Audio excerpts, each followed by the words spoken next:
Hello, everyone, and welcome to Meticulous Talks for February 3rd, 2019. I am Chris, of course.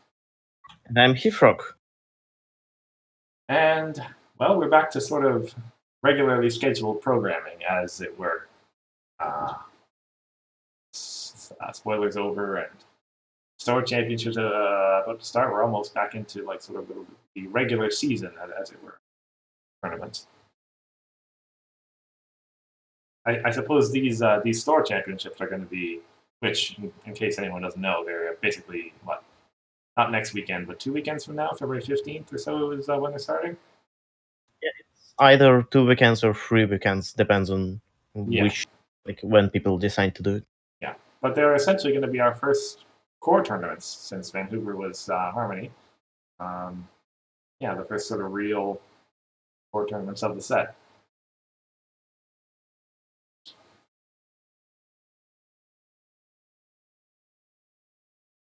Yep.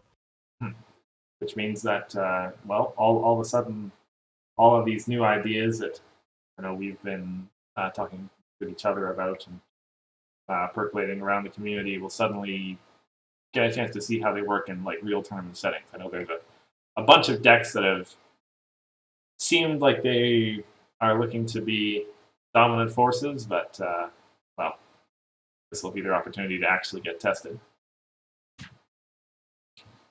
Yeah, it's our first competitive core event for some Store Championships.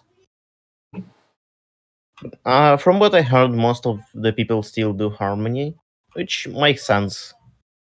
I guess so, yeah. For the same reason that Vancouver did, I suppose. Mm-hmm. We do Harmony, for instance. Oh, I see. Wow. Are you going to be having one, actually? Yeah, I'm hosting it. So I won't be able to participate because, I could, but I think I want to focus on on actual organization, so I'd rather sit out and focus on that. Sure. Well, that makes sense. Yeah, we'll have, I think, we have 6 people who are definitely coming, and we have 3 people who are maybe. So we'll see. Gonna be fun. Okay. And you're the 2 weeks from now or the 3 weeks? 2 weeks. 2 weeks, okay. Oh, is that, sorry, what day is it? Because we have a stream 2 weeks from now. I hope that's not going to get in the way for us. It's 17th, so yes, we will have a stream, but we'll, tournament is about 4 hours, right? Right. And it'll be done before our stream, so I'll have time to make it home. Okay, excellent. And then you'll have the hot takes for us. Yeah. Talk about. Isn't the next one going to be special though? Oh, that one. Yes. Yeah. We'll get to that at the end of the stream. It is true. That is a special date for us.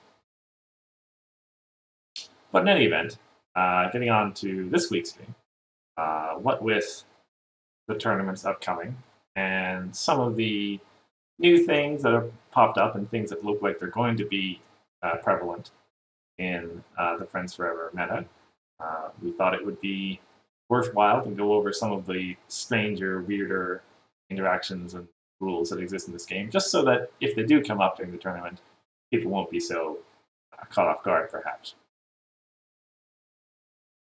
I mean, they're supposed to be judges, so... It's true. It's true that. But even so, you'll know what to expect. Yep. Better to not bother the judge. I mean, definitely do. If anything looks fishy, don't hesitate to call a judge. But yeah, always best to know your way around yourself if you can. Yeah, you might actually play your deck better because of some knowledge. So, speaking of, we essentially have 5 things to get through in order to cover our agenda today. The first is simply a little bit of foundational reasoning, because as it happens, in order to understand a couple of the other things, understanding costs is one of the big ones. Costs kind of it can be a little hard to figure out what is a cost and what's not, as it happens. Yeah, and especially what is the cost for what, because there are different costs for different things, as we will see. Mm-hmm.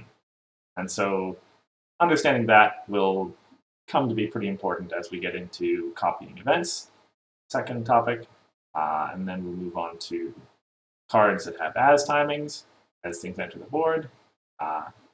4 will be interactions as things leave play, and especially as multiple things leave play at the same time. And then number 5, we'll get to all of the oddities around replacement modifiers, of which there are a number of them.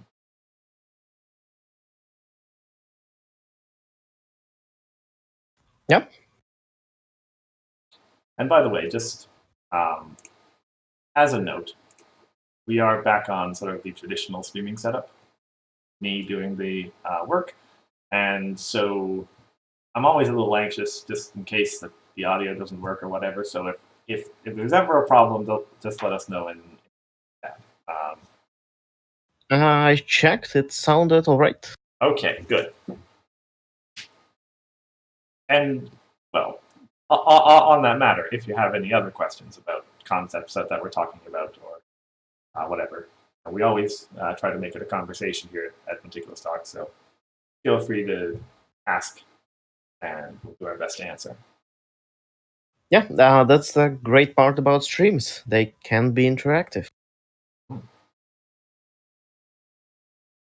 So, let us get into it, I suppose. So, as I said, the first thing that we need to figure out is costs. Everyone knows right away that the stuff up in the top left of the card, underneath the word cost, is a cost. But various cards have other things that you need to do that are considered costs.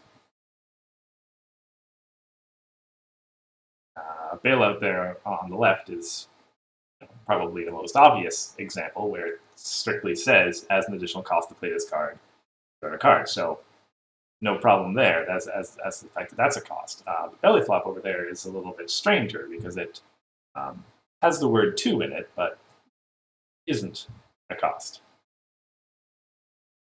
It is a cost, but it's not a cost to play the card. It's the cost to process its effect. So you can still play a card if you can't retire a friend, but the effect won't do anything, which is the weird part about it. Yeah, that might not be as obvious. That's the big differentiation to make. Is that you can play the card just fine, and then as you're moving through the text, that's when it'll get to the point. Oh, can you retire a friend? No, then nothing happens. And that turns out to be pretty important once we get further down into our schedule here. Yep. So costs, they come in 4 different forms, 3 of which we can see here, and 1 we'll see later. So first one is AT cost of the cards. Second one, if we have a text that has 2 in it, so like in belly flop, retire friend to dismiss a friend, whatever comes before 2 is always a cost. So if you have some friend which says like exhaust this card to do something, exhausting that card is a cost. And yeah. And the third part to costs is that whenever something says pay, the instruction to pay is always a cost as well. And as the last one is sometimes cards say explicitly that to play this card there's an additional cost for it, as we have on the left there. Yeah. Yeah. There are also redeem and transform, which are work kind of like bailout. They have an additional cost for an additional cost to retire a friend or put a friend back into your hand. Yeah. I suppose, yes. So those are costs as well. Yeah. And So as we move on, I've got Apple Bloom and Princess Celestia here, two cards that demonstrate quite explicitly the wording around the word "to," as you mentioned.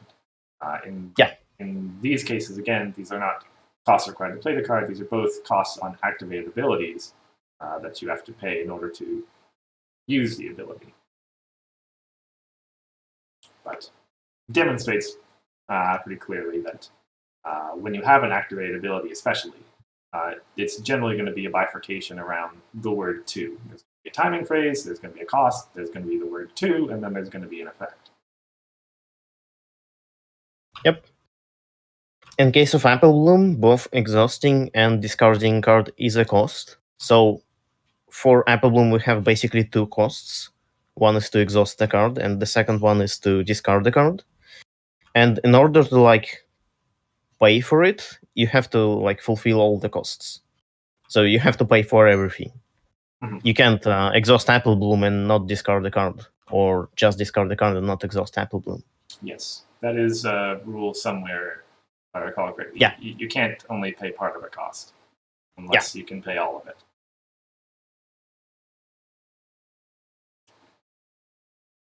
Okay. And then right here on the end, I've got two that are examples of the principle you mentioned with essentially the word "pay." If you got the word "pay" in it, well, it's not necessarily true that if it's got the word "pay" in it, it's always a cost. But if it says you're paying something, that's a cost. Yeah, some things are not instructions to pay, like Rainbow Shine, pay one less for events. That one is not a cost. It's because it's not an instruction to pay. It just says that you pay one less to play event.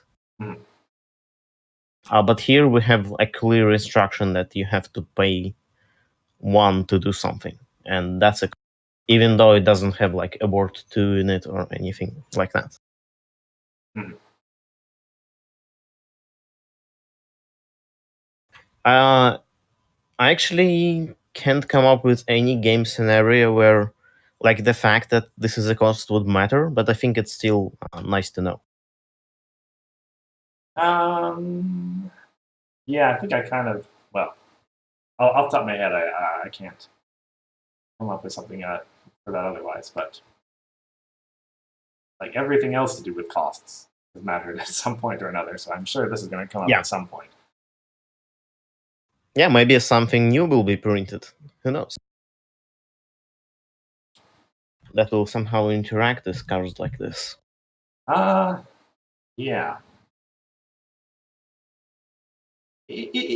Sorry, is it safe to say that, because I know a lot of cards like this and Luna are generally you can't do something unless you pay, right? And then so is that another kind of rule of thumb that you can use to identify and know for sure these are the instructions to pay kind of things?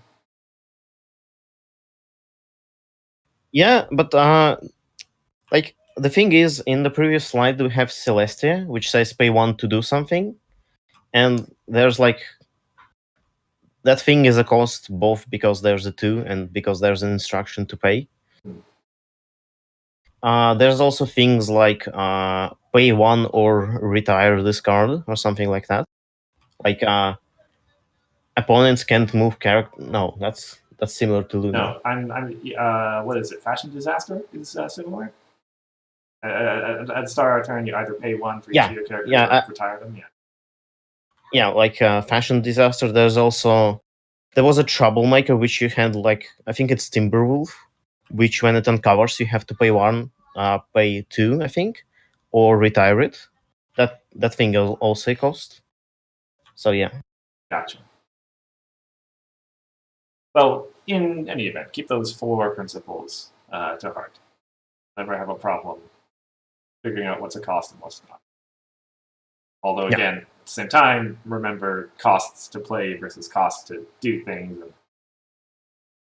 So very easy to discern costs to play and from other costs is that costs to play are always costs in the corner of the card, which are the AT cost.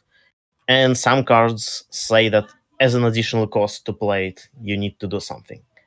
That's those are costs to play. Everything else are costs to use some abilities and other things. Right. Okay. So, as you'll see, hope you remember that, because that is going to start becoming important as we go through the rest. And it's actually going to become important right away as we move into copying stuff, which is the next item on the agenda. So, yep. Notably, we're talking only about copying events. There's like the word copy means a couple of different things in the game now that we have. What's the new Chrysalis in Friends Forever, and like, Evil Twin. Evil Twin, yes, and cards like Herd that let you create token copies of things. But we're talking only about copying events, which you can only do with Starlight Glimmer Magic Constructor. I'm pretty sure. Yeah, there's no other way to copy an event right now. Mm-hmm. And this card has existed since Sequestria, but for a variety of reasons is quickly rising to prominence, or at least likely to rise to prominence in this upcoming meta. Because it actually has Harmony Unicorn in it. Yeah, essentially it does. And so, just for many of these sections of our presentation, we're just going to have the rule here to look at. So the pertinent rule for copying effects is simply that to copy an effect, you're processing its text again. You have to remake all the decisions. In case you were copying like a song or something, you have the option to choose different verses, as it were, if you like. Effects are controlled just as they are. And I think actually probably the most important one for what we're going to talk about is actually this little 520.1a on the bottom here, which is that the copied card, or rather the copied effect, is not played again. It is, and it also doesn't have attached to a card, which implies and means that you don't have to pay the cost to play again. Yeah. So this rule is very important for two reasons. Is that you don't have to pay the cost, is the first one. And the second one, like, it's not playing, it's just reading the text again, which means all the things that trigger when you play a card or as you play a card do not trigger. Right. Things like Wake Up Call and Smoke and Mirrors. Yes, that's exactly a great example. I know my tricks. Yeah, but all of those cards that watch for events getting played. And so to bring back our example here with Bailout and Belly Flop, this is the important distinction that Bailout's cost, since it is a cost to play the card, would not have to be paid again, whereas Belly Flop's cost, since it is a cost involved in processing the effect, does have to be paid again for the copy. Yeah. So, simply speaking, you don't have to discard the card with Bailout if you copy it, but you have to retire a friend with Belly Flop. And there are many other cards like that, like Mysterious Disappearance. You can copy that just fine, and you don't have to discard 2 additional cards. Because discarding 2 additional cards there is a cost to play it, not apply the effect. I don't think we actually have many events that have a cost like Belly Flop. Like Belly Flop is the most common and... Yeah. Yeah. No, I'm not sure, because there are cards, if you go back, I think, like, how was Catch Me worded back in, was that in, like, Camelot Nights or something? It did something very similar to Belly Flop. Yeah, I think it's worded exactly like Belly Flop. Yeah, it is, like, except the part that it only does it during face-off. Yeah. And that only friends involved in the face-off can be retired and dismissed. But yeah, other than that, it's the same. Mm-hmm. And those are essentially the same kinds of events that are going to have text like that. Stuff that requires you to sacrifice a thing to something else. But anyway, that's the major gist. And the other important thing to keep in mind with copying, outside of costs, is simply the sequence that it's going to go through, because it is, I think, people are probably going to be a little bit confused, perhaps, when Glimmer first gets played on them, and it's like, oh, well, this happens, and this happens, and this happens, and this happens, and now you finally get a chance to actually do something now that all your stuff is gone. Yeah. Like an example with interdimensional portal and all money. There's a lot of things happening there. So I can go. I think I'll go through like the beginning to the end. Sure. So first, you decide to play interdimensional portal. I'll be very verbose here. You decide to play interdimensional portal. You show interdimensional portal to your opponent. You see that you need 3 requirement, purple requirement, and 2 ET. So you pay 2 ET and you have 3 rec. And if you don't, like, you rewind the game.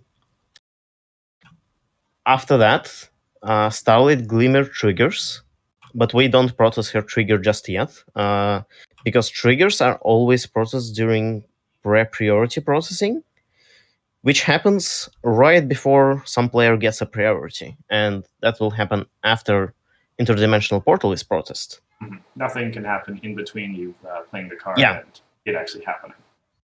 Yeah, so Starlit Glimmer triggers, and like her trigger floats in the air waiting to be processed. After that, we process interdimensional portals text, which is banish a friend, then put that friend into play. You choose old money. She leaves play, then she enters play. She triggers. So now, in addition to Starlight's trigger, we have old money's trigger floating in the air. And then pre-priority processing begins. We process both triggers, and we exhaust the right amount of unicorns to copy an effect. And after that, we just it's hard to explain. So you can process old money and Starlight in any order, since they were both floating like in the air, or as commentaries magic used the analogy like a bucket, where you put all your triggers in a bucket and then you empty the bucket and choose the order. I think it was a nice analogy. Yeah. But let's say we want to process Starlight Glimmer first. So we exhaust the right amount of unicorns, and we process interdimensional portals text again. It's not playing, it's not anything. So if you have like second Starlight Glimmer, she won't trigger of the copy. And you can choose a new friend to banish and put back into play. Let's say you choose old money again. Seems like a good choice. Yeah, seems like so old money banishes and goes back into play, and we put her, she triggers again, and we put her trigger into the bucket. And we can't process that trigger in the bucket just yet. We have to process the first trigger that from old money that we got. So you do that, you banish something, then you empty the bucket again, and you banish something again. The reason why the fact that we can't process the second trigger first is irrelevant, because if you banish some other friend, let's say it wasn't old money, like the trigger was different. Let's say it was, I don't know, what other relevant effects on friends we have. Let's say it was Tempest and Grubber. You will have to process the old money's trigger first, because it was already emptied and waiting to be processed in the specific order, and Tempest and Grubber's trigger is still in the bucket. I guess that I hope that makes sense. That's I think it does. Yeah. Like if you I would actually just refer here to the Sims video on triggers, because I just basically explained how they work. But Sim goes way more into detail, and I think it will be more clear from their video, because this is just trigger ordering here, and they covered that very well. Yes, that's true. I definitely did put a link to their video in the announcement for this. stream, and probably will. I might even put it in the description for the VOD that comes after this one too. Just it's very illustrative. But yeah, just so that when that happens to you over Store Champ weekend, you'll know what all is going on. And if you decide to do it, then you'll know what all is going on as well. And I hope some people do decide to do it. It's a good combo for interaction.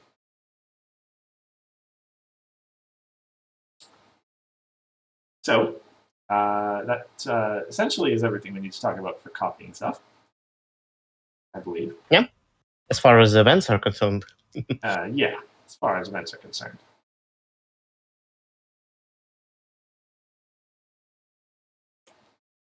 Sorry, let's take a quick look. We do have a couple of folks here. Excellent.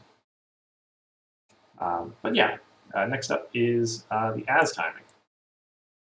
And so just to bring this into the rules again, the as effect has been around since Absolute Discord. Queen Chrysalis Identity Theft was the first card to implement it, or rather to require that it exist. So just to go through it again, this is a step that occurs within the processing of cards entering play. So the thing that comes right above this, I believe, is the card, essentially you paying the costs and etc. And then the card. I think there was something else, but I don't remember. Maybe something else. And the part that comes right beneath this, I'm pretty sure, is state-based effects going on, like if the card's entering exhausted or if the card's entering frightened, and that applies after this. But in any event, essentially, if the card's got an as, if the card has an as something enters play thing on it, or if there are any cards in play with an as thing on it, Desert Road, Wake Up Call, Tavia, etc., then those things get checked. And so Wake Up Call is a little bit different here because Wake Up Call mentions events being played, and being played is different from enters play, but the idea will be the same, that as effects are processed before something happens. Essentially, yeah. And so we process the text pretty much just like any other thing, and then move along in the step. The only difference is that because this isn't a trigger, there's no sort of waves that you get for normal triggers that would allow as effects that are gained to also get processed. So because there's only one time where as effects happen, if the card gets a new as effect on it, it won't fire. It will just be there and not doing anything. Yeah. Also, another thing which is mentioned in this rule, which we have on screen, is that unlike triggers, as effects are processed immediately. Like they're not like triggered and then processed later. They're just applied when they are applied, and you can't order them like you could order triggers. They applied in timestamp order. So I think the first one, like the oldest as, will be processed first, and then to the latest as. Mm-hmm. And oldest here being the one that has been in play the longest, or Yeah. Okay, yeah. So chances are the ases from like opponent, like the opposing Desert Road will come in before whatever's on this card. Mm-hmm. Okay, so just to make mention of this sort of simultaneity thing, we've got Chrysalis and the Changeling Citizens over here, although you could actually take any of the colorless Changelings you want. I'm pretty sure all of them have the as effect on them, which is okay. But anyway, yeah. If you're putting into play this identity theft over here, and you're targeting these Changeling Citizens, you will get the experience, you will get the +1 power for each other character, but you won't get the color, because the color is on an as timing, and the as won't get to fire. So Chrysalis will actually have the ability, but it will be like beyond the already after the point when it could trigger. So it like Chrysalis will have the ability that as she enters play, choose a color. She will copy that because she copies all abilities. But since the point where we process as already passed, it won't be processed again. Yeah, and that is just important for your Harmony tournaments out there where you might be tempted to make that play. Chrysalis on Citizens or Kevin or Square Eyed or whatever you desire. You're not going to end up with Chrysalis having colors. I mean, it's important for core 2 because we have Evil Twin now. Good point, yes. Evil Twin's an as well, right? I'm fairly sure because it kind of must be. Yeah, it is as. Right, because it needs to trigger the enters play ability. Yeah. So, yeah, quite possible. It is, of course, and entirely possible to give your Chrysalis colors some other way, but they're not going to do it this way. Madame Lefleur. It's a resource that becomes a friend. Yeah, I'm well aware of it. Yeah, you can elaborate if you like. Yeah, I don't think it's really needed here. I know things get like that's. I want to say like a third maybe of all the weird rules interactions happen because of cards like that. Like there are more fun things you can do with Madame Lefleur than just copying it with identity theft. For instance, you can copy it with Evil Twin. Guess what happens? Oh boy. I don't want to think about that right now. Yeah. See, that's my point. But I'll tell you. So what happens is that Evil Twin becomes a resource. Right. And not a friend. Okay. At least from what like the current interpretation is, since we still haven't got update to the rules. Can't wait for them. Yeah. I suppose that is a fine caveat to mention. That it's entirely possible and perhaps something to hope for, fingers crossed, that we do get the official Friends Forever rules update before Store Championships happens, since that will probably make the judges' jobs a lot easier, where all of these new cards are concerned. Can't agree more. And anyway, that basically covers the as timing. I think I will mention one more thing. It's a wake-up call and Octavia, which have basically the same effect. So, as you play a card, process before you process the card's text, which makes sense. But that also means that you don't have to make any decisions for like targets and stuff. We don't have targets, but like for instance, you play belly flop, and they're thinking whether they want to cancel it or not. You don't have to say which friend you want to retire and which friend they're going to dismissing, because as that card is played happens before you make those decisions. As you mentioned, that is because this game does not have the concept of targeting. The card simply is played, and then we deal with which friends are affected as we process the text. Yes, exactly. That's something that I think a lot of people do, like especially if they come to this game over from Magic or any game that has targeting rules. They're so used to saying, "I played this on that," before the opponent has any chance to say anything. Or remember that you just have to say, "I play this." Deal with it afterwards. Yeah, lack of targeting rules also means that you can play belly flop, even if there are no friends in play at all. In Magic, you couldn't do that, I believe. Yes, I'm pretty sure that this game allows you to activate abilities that have no valid targets, so long as you can pay the costs. I don't know any other game that lets you do that. I haven't played many card games, so don't know. Yeah. Okay, moving on. So next up we have leaving play.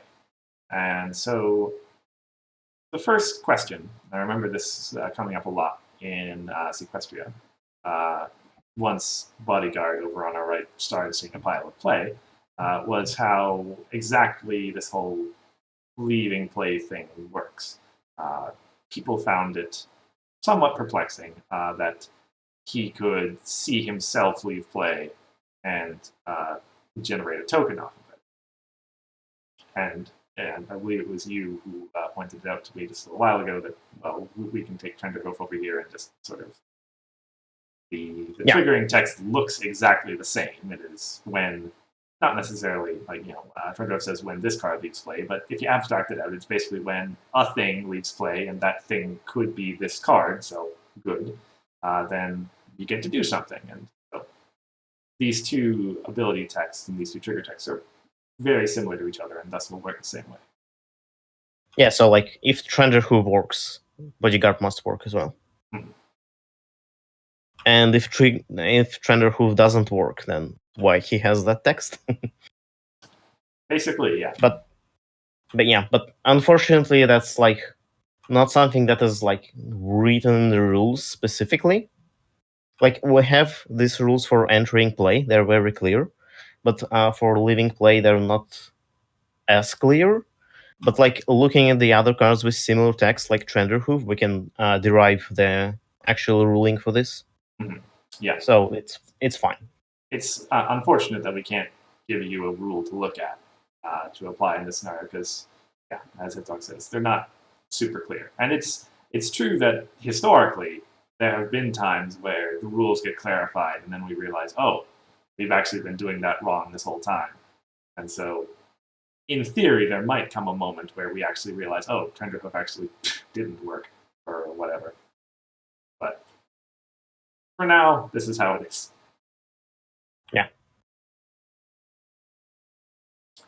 So the other thing to mention with leaving play is a question that I know comes up a lot, or at least like whenever it happens to me in a game, I always freeze for a moment and try to think my way through it. Is like what happens when someone plays either a Catajack, a Captain Applejack, that is, or a party of one.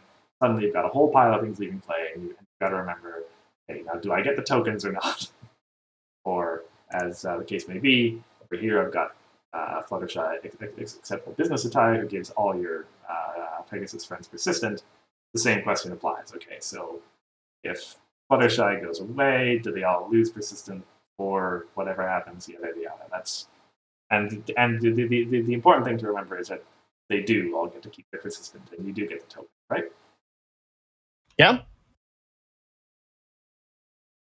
So the thing is that all of the things are leaving play at the same time, and since they're all trying to leave play at the same time, they all still have the replacement modifier, which we will talk a bit about replacement modifiers later. But persistent is a replacement modifier, so they all get to replace the effect of leaving play with frightening. So it doesn't like Fluttershy is frightened and then everyone else loses persistent, because things are not happening in the order; they're happening at the same time. That's the important part here. Yeah. They all had persistent when the card was played, and then we, even though you are probably going to be looking at each card and saying, okay, frighten that, frighten that, frighten that. As far as the game is concerned, it's all happening at the same time. Mm-hmm. So, like, when they're trying to leave play, they all still have persistent. Yeah. And in the case of Bodyguard from the previous slide, as they're all leaving play, they're all queuing up tokens that are trying to be replacing them. That's why Party 1 plus Bodyguard is so good. Yep. I mean, it's amazing, of course, if you target the Bodyguard and then you get to keep him around, but yeah. Yeah. It's still great.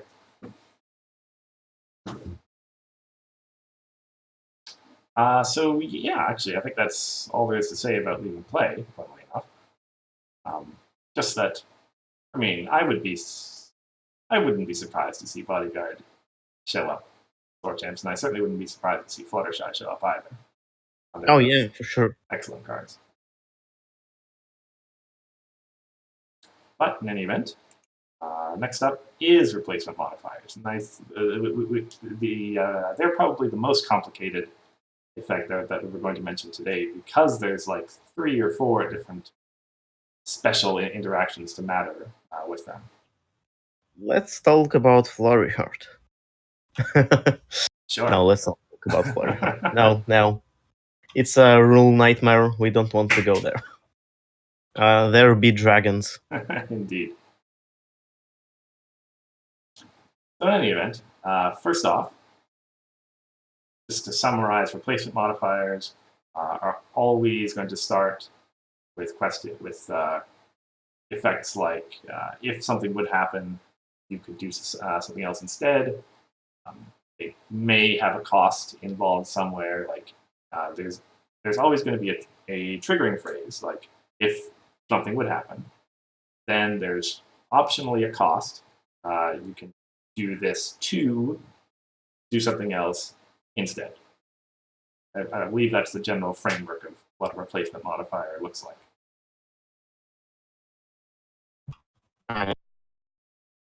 So the important part here is that costs can be replaced. That's an actual rule, like it just says, cost can be replaced. Can't.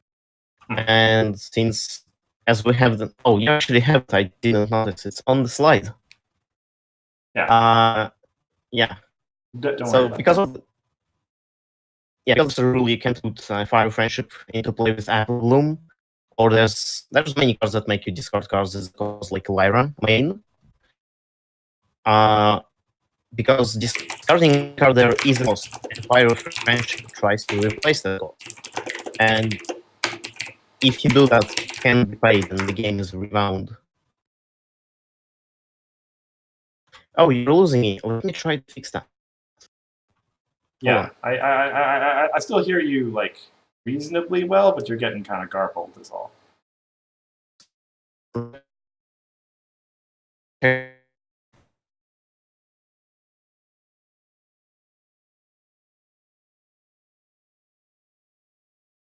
I hope that the stream's doing fine. This is on my end or not. Like the bitrate still looks good. Pretty sure the stream's still doing okay.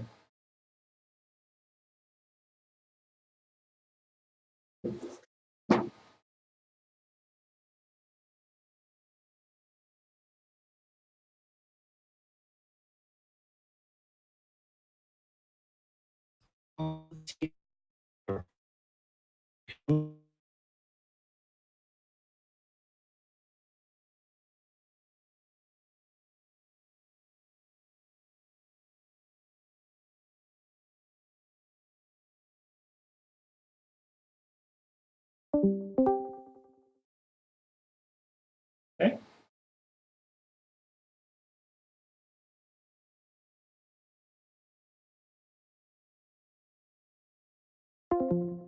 Hello? Okay, that seems a lot better. Yeah, someone was hogging up my traffic and I told them to stop for a little while. We have some time. Okay, good. So yeah, we were talking about costs and replacements.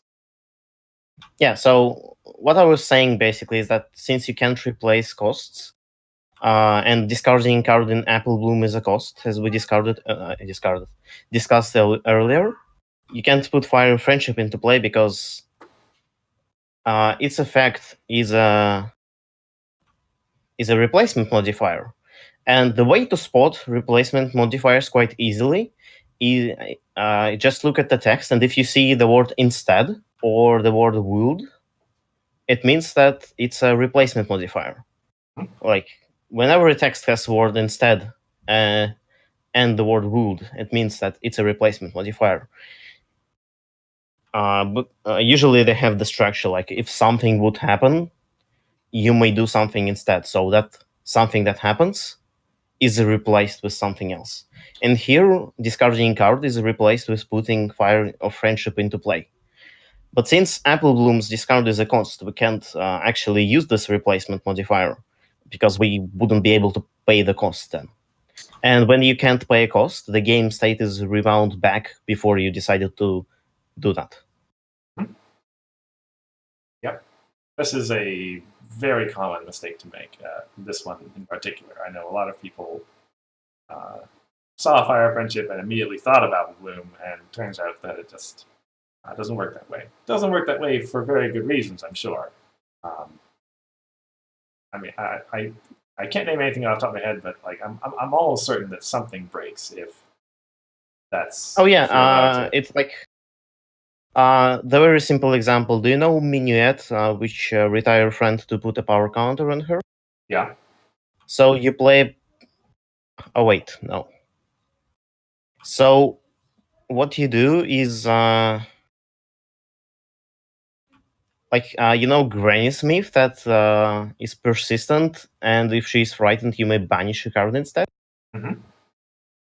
So basically, if this rule wasn't in place there, you could just keep retiring Granny Smith and keep getting power counters. It's a minor break, but I'm sure there's even more stuff that breaks if you can replace costs, because you could break the game for sure if you look into it. Right. So, but that's just this example. Yeah, and that's true of.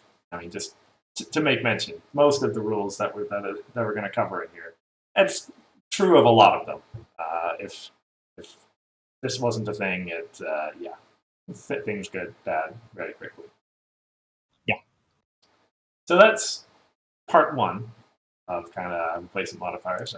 Part two is this interesting little fact of 710.4, which is that if you want to replace something with something else, and that something else is specifically, some card says, some card says that it can't be done. Like, say, for example, I don't know, we had some hypothetical card that is, if you were going to draw a card, you could get a card out of your discard pile instead. And the opponent's got some Nebulous Blindfold in play that says you can't do anything with your discard pile. You can the replacement will still be valid even though you can't do the thing that you still can't do. Hope that made any sense.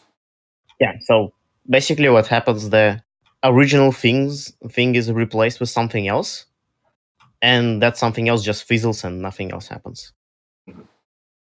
And yeah, there are a whole bunch of examples of this kind of thing around. In particular, I've got one right here where we've got our rescue party at Falling Rock Zone, which is giving it persistent.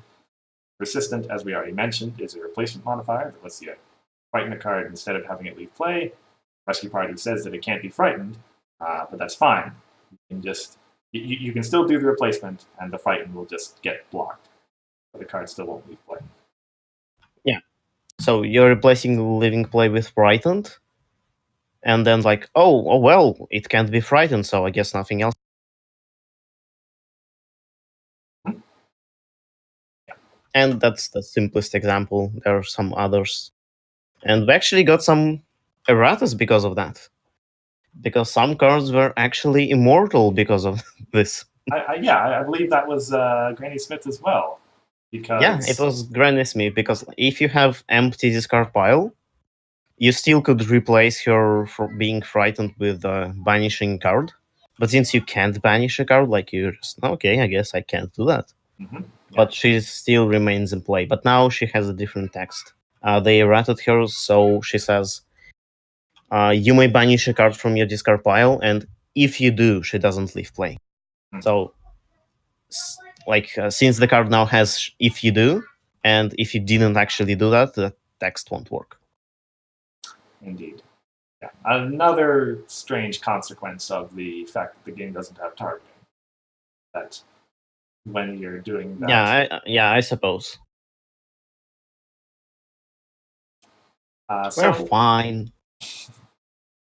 I mean, we have diligent people who, nobody, so far as I know, was abusing that Granny Smith thing before someone found it and was like, oh, wait, we should fix that.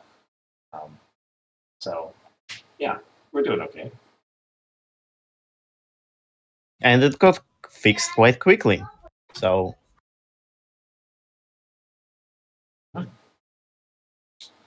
And so the last part about replacement modifiers is the rule about multiple replacements.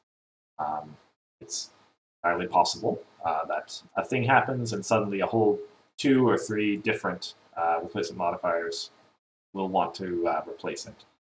So the choice first comes down to the player who would be affected, that being the player whose thing is getting replaced, I'm pretty sure, gets to choose which replacement modifier is going to happen, right? yeah, so it's not the player whose things is being replaced. For instance, if they play belly flop and I want to replace my friend living play with Brian, since it's my friend that is affected, I get to choose. Right. Okay. So while it is the opponent's effect of playing belly flop, and like the belly flop is basically opponent's, the affected friend is mine, so I get to choose. That's what the rule says. Okay. Right. Well, yeah. It's if I can try to distill this down properly. If the occurrence affects a card, which there it is. You control. Right there. Yeah.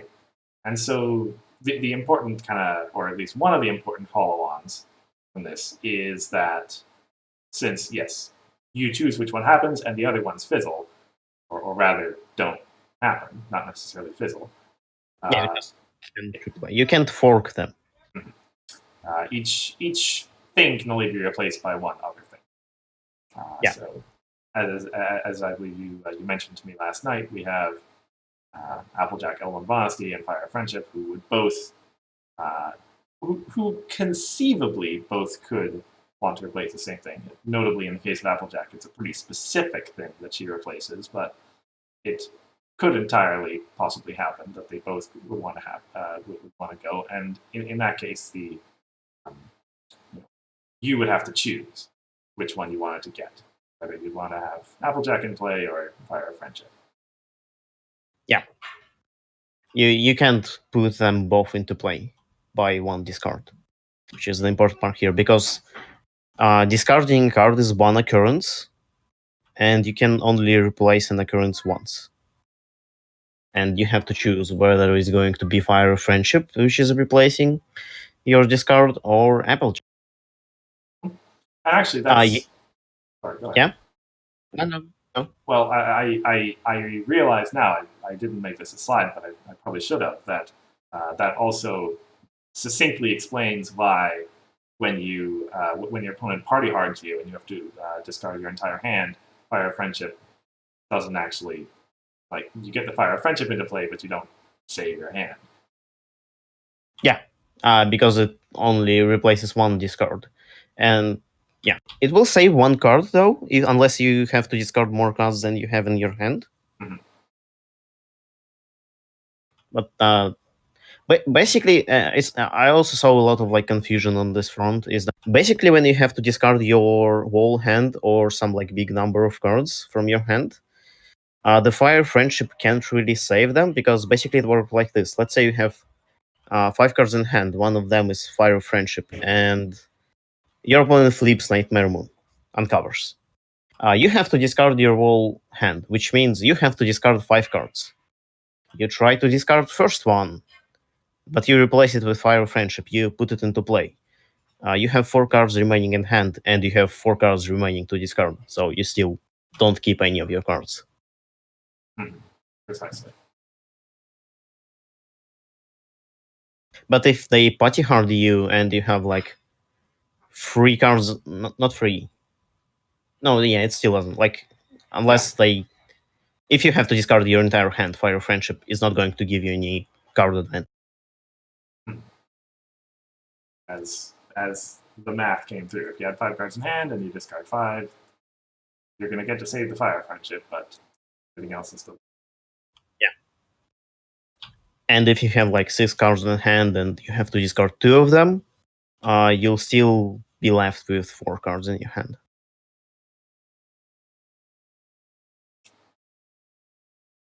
Okay. Another thing that I wanted to mention real quick is that while you can't replace the same thing with two different modifiers, you can chain them. The Granny Smith, which we mentioned before, which is "Fit is a Fiddle," her subtitle, I mean, if people want to look that up because we don't have her on our slides. Yeah. She has two replacement modifiers on them, on her. One is persistent, which is if she would leave play, you may frighten her instead. And the other one, if she would be frightened, you may banish a card in your discard pile instead. And you can chain them. When she leaves play, you may frighten it instead, but instead of frightening, you may banish a card from your discard pile. So chaining them is fine. Mm-hmm. I believe that replacements can chain for as long as you want, right? Yeah, but you can't use the same replacement in the chain twice. That's correct, yes. Once a replacement modifier has gone off on one occurrence, or in one chain, it's deactivated until you're done. If you have another card with the same text on it, that one could at some point come around and replace it again, but it can't. Yeah, there's no loops. Yeah. Otherwise, thing would be really broken. There's a reason all these rules are in place. There really is. In many cases, a historical reason. Yeah.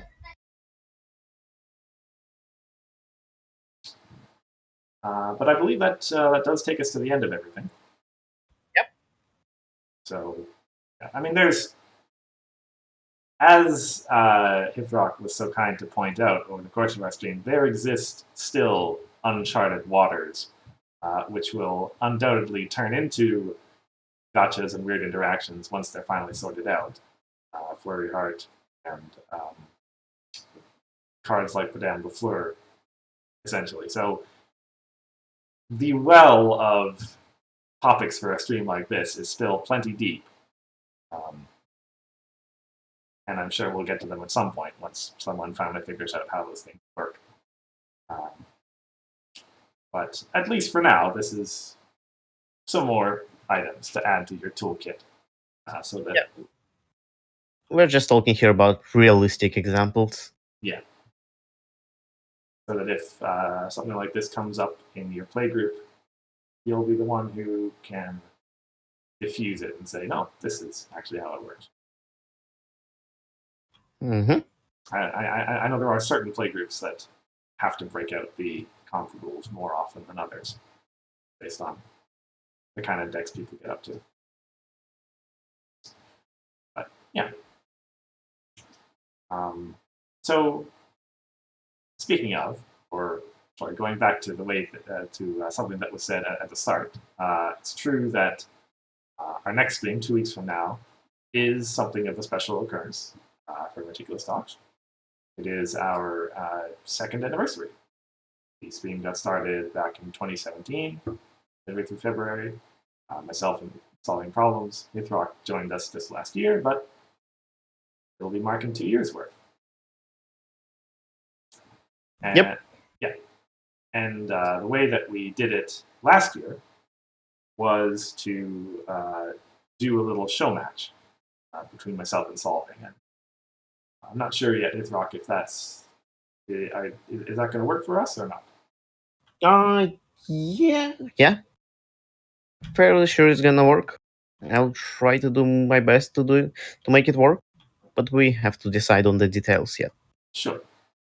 So yeah, we'll be taking care of that. As per what we did with Solving, we'll be playing the match and recording it over the course of these next 2 weeks.